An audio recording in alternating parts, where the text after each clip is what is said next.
Well, hello there, Angel. Who are you? The name's Jethro Jackknife, and I've been watching you ride a little, and by a little, I mean a lot. That's creepy. Yep, well, it seems you're a pretty good English rider and all, and I got a question for you. What's that? Well, it seems me and my old buddy Roping Horse Alpo are gonna be doing a little English ourselves this season, and I need to know, how do you frame him up real nice, you know, like get him up in a nice headset? Do you mean on the bit? Yeah, whatever it's called.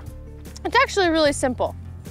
First, what you want to do is get them engaged from the hind end, going forward, and then connected into the hand, and then going over the back, and then you want to be able to make sure you can feel everything in the reins, and then you can do it through the movements. And Mr. Jackknife? Huh.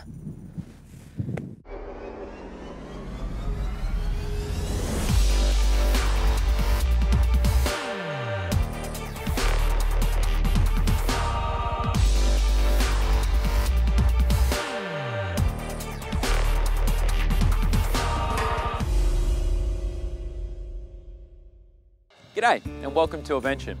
Today we're going to try and shed some light on the idea of getting your horse on the bit. Now it's not going to be so much a step-by-step tutorial, but more a simple explanation of this sometimes confusing topic and some tips on how you can achieve this with your horse at home. First, what is on the bit?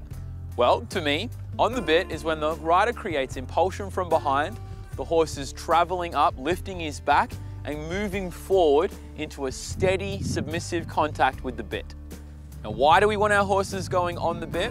Well, it's necessary for them to perform a lot of the movements in the dressage, as well as training the horse to strengthen the right muscles so that he can go in a balanced way and make a nice jump as well.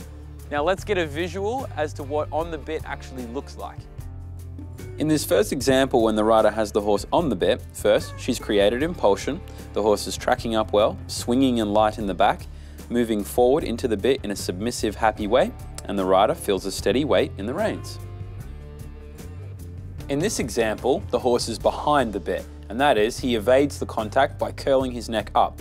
This is no good, as it blocks the shoulders and prevents that long step we're looking for, and the whole picture is on the forehand, i.e. angling downwards. In this example, the horse is above the bit. As you can see, the horse is definitely not tracking up as well, and therefore is not swinging his back. As a result, there is no weight being created in the reins, so basically there is very little communication between the rider and the horse. Now we've seen a couple of examples, let's talk about a pretty common misconception, and that is on the vertical versus on the bit. So when people say a horse is on the vertical, what they're talking about is when the horse is round, that the front of his head is vertical or perpendicular to the ground. Now, that doesn't necessarily mean that a horse is on the bit. So he could be carrying his head like that in a very stiff, stuck way and have a real heavy leaning feeling on the reins or no feeling in the reins at all. So just because his head's positioned like that doesn't mean that that's really true. When we're trying to actually get the horse on the bit in a proper way, we forget about the head to start with, and we actually focus more on the back end, the engine room. So with our aids as a rider, we got to create the oomph or the pushing so that the legs come up underneath the horse. Now, when we can create that with our leg aids and the horse starts really going forward and starts to get a nice swing to his trot, he's going to lift his back and work a little bit harder, and he's going to be looking for the contact more. So rather than pulling his head back to us, we're encouraging the horse to go forward and move into the bridle. So if we have good control over our reins by use of having good hands and good elbows, we should feel the horse start to put more weight in the reins like he's looking for it. And then once he gets there, then we can start to reward him with forgiving elastic contact, and that's when you've got a horse finally on the bit. Now, if you're trying to achieve this, the first thing you should think about is not the head. Think about the back. That's probably one of my best tips I can give you when you're trying to get a horse to go on the bit. So now we've got a better understanding of what we're actually trying to achieve. Let's get back to reality and deal with some real life horses. Now, horse number one I'm going to talk about is the leaner. So his head might be down, but the feeling in the rider's reins is really, really heavy. Feels like a wheelbarrow full of bricks. So what's happening here is the horse is relying on the bit to balance, and so everything is kind of going in a downhill or on the forehand way.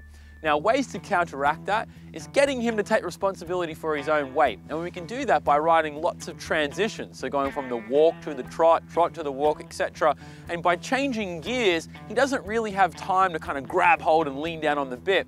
And so we can kind of break up the cycle rather than just staying in a tug of war. Okay, horse number 2, I affectionately call the curler. And that's when the horse moves behind the bit and he avoids the contact by putting his nose really close to his chest. Now, some horses can get away with this a little bit more because it's not quite as obvious as a horse that's above the bit.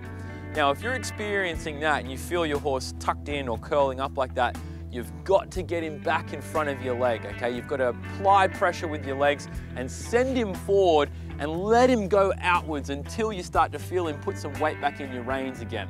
Holding him there in that curl position is only going to encourage him to keep on doing it. So get him going forward and get him up into that bit in front of you.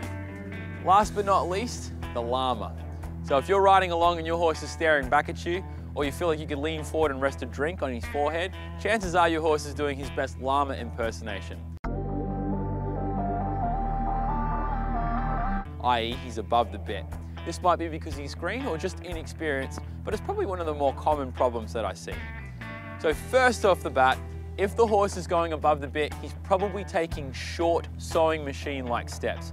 So our first plan of attack is get the horse going forward. We've got to get him taking longer, slower steps, covering more ground. Also, if a horse has been keeping his head above the bit for a long time, he's probably developed muscles on the underside of his neck rather than carrying muscles on the top of his neck. Now, these muscles can get very tight. So as the rider, it's helpful to stop thinking up and down and think more side to side.